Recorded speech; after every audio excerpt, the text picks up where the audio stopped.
Was it the UCLA game gratifying for you to see Cameron Jackson get those interceptions after he had I guess was not in your favor there early in the season? Yeah, I was excited for him and excited for the defense.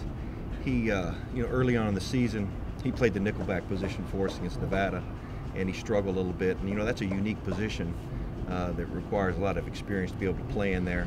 And obviously, his experience is more at corner than he is at the nickelback, so it's a little more natural for him out there.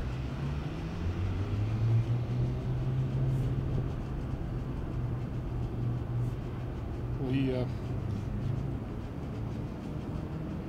I guess, will he be used differently this week with the Washington State with the four wides? I mean, will he? Well, they're very similar to what we saw last week. Yeah. He's a guy that can play nickel and play corner for us. We're going to put our best 11 guys out there, but he has the ability to line up in both those spots. How many pass attempts do you expect to see from them? Probably quite a few. They throw the ball a lot. Going back to Coach Leach's days when he was at Texas Tech, they like to spread the ball around and use it all areas of the field. So I expect them to do what they do. They're more of a spread team without the quarterback run option as much. Mm-hmm. How does that affect what you guys do against them? Well, you always got to be prepared for it. The quarterback once in a while will pull it down. Obviously, that's obviously in their package when you do have the spread zone scheme to kind of keep you honest. But you just got to be ready for it, be ready to tackle. Their quarterbacks get intercepted a lot. Are you finding a common thread there, or is it just because they throw a lot? Or well, I think guys have made plays on the ball, and teams have had people in the right spots at the right times, but the quarterbacks have made a lot of good throws as well. What was it Cameron didn't do in the Nevada game that displeased you? What was it? Well, it was a couple of fits that he'd made in the run and the pass at the nickelback position. Fits? Yeah, pass fits and run fits. Being on the right guy, being in the right gap. Fit is being on the right guy in the right gap? Yes. And he wasn't in the right place where he... Right, when he should have been, and allowed some plays to happen during that game that he shouldn't have. Okay.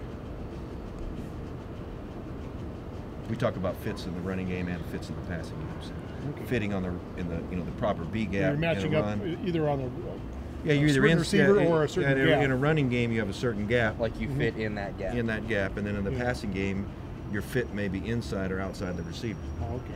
So in the run game, it's in a particular gap, which is we lettered A, B, C, and D. Yeah. And then with the receivers, it's either inside or outside. So fit is the term of where a person has to get to.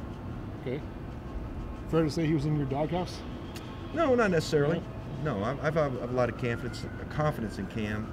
Going back to when we recruited him out of Long Beach Poly, and looked at a lot of film on him, and then diligently recruited. Really, he and Stephen McClure at the same time, two young corners that we felt like were going to be good players. And like I said, most of his experience has been on the outside, and the nickelback is a unique position that takes a lot of reps in there, live, full speed. You look at Josh Hill, he's a third-year starter at that particular position, and he's gotten better and better, and it's a pretty well-oiled machine in there. I didn't realize that Cameron's still just 18. Right. So he's really a young player. You talk about young players, but just, so he's just starting out then. Yeah, he's a guy that's got very good football intellect, and the thing that jumped out at you on film in high school was that he had very good ball skills, and he knows how to high point the ball, and knows how to go up and get the ball and compete for it. He's a competitive kid, and those are the things that you like in your cornerbacks. Talk about Marcus Wilson. Oh, he's a very talented player. He catches the ball in all levels of the field, intermediate, deep. He's a big guy. He'll go up and catch the ball. 3 or 4. Yeah, and even dating back to my first year, 2 years ago, they threw the ball up to him a lot deep, and he's a big time threat. So you got to be alert of where he is at all times. Does Allenday have the kind of arm to be able to get it to him 30, 40 yards downfield? Yeah, both quarterbacks do. Both quarterbacks have the ability to get him the ball down the field, and they both push the ball down. And a lot of times, they'll break containment. He does a good job of finding open areas, and the quarterback's locating. What does their offensive line do well? What do they not do well? Well, I think they're playing better as a unit as time goes on. They're probably adjusting to the scheme a little bit. They're unique in what they do because of their splits in their offensive line, so that creates a little bit different things for you defensively from a preparation standpoint. Are they mostly using Wilson outside, or will they stick him in the slot? They'll move him around. He's predominantly been outside, but they will put him in some different spots to, you know, it's a very advanced passing game, so they want to try to find mismatches where they think they can utilize their skill the best. When Leach was at Texas Tech, they'd run that middle screen for Crabtree all the time. How much are they using the middle screen game, and is Wilson a key? Right. Well, didn't watch any Texas Tech film, but they do utilize him on that particular play. And there's other guys, they like that play quite a bit.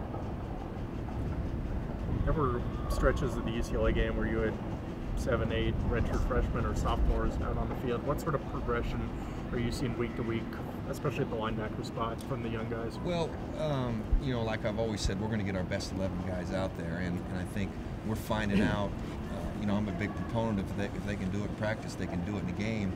And so, you know, you got to be able to put them out there and see the bullets fly a little bit and see them get better. And we have some young guys that have stepped up and gotten better. That's why you're seeing them out there more. Is Avery's role maybe going to change a little bit because they are a little more pass heavy as opposed to his strength really has been in coming in up and run support? Right. You know, Avery's a guy that's obviously showed us that he can play. So he's obviously going to be out there, and he's a big part of what we do every week. But he will play coverage, and he'll play in the deep part of the field, and he'll play up around the line of scrimmage. You know, he's part of our package, and we'll find ways to utilize his skill set. What is Gabe King giving you? He's starting to get some playing time, I see. Yeah, Gabe gives us a big body guy that is athletic, and you know, he needs to continue to work on. One of the big struggles he's had has been his pad level because of his length and his legs. Sometimes he has problems keeping his pad level down, and that's one thing that he's diligently worked at. And the more he can continue to keep his pads down and tie his feet and his hands with his pads being down, then he will continue to hopefully help us more. Is he someone who can help you if he gets the technique down? It's too early to tell yet. So he hasn't had enough snaps for me to be able to tell from practice to game to see what that kind of experience that is. Very good. Well, good. All right, guys. Thank you. See y'all. Thanks.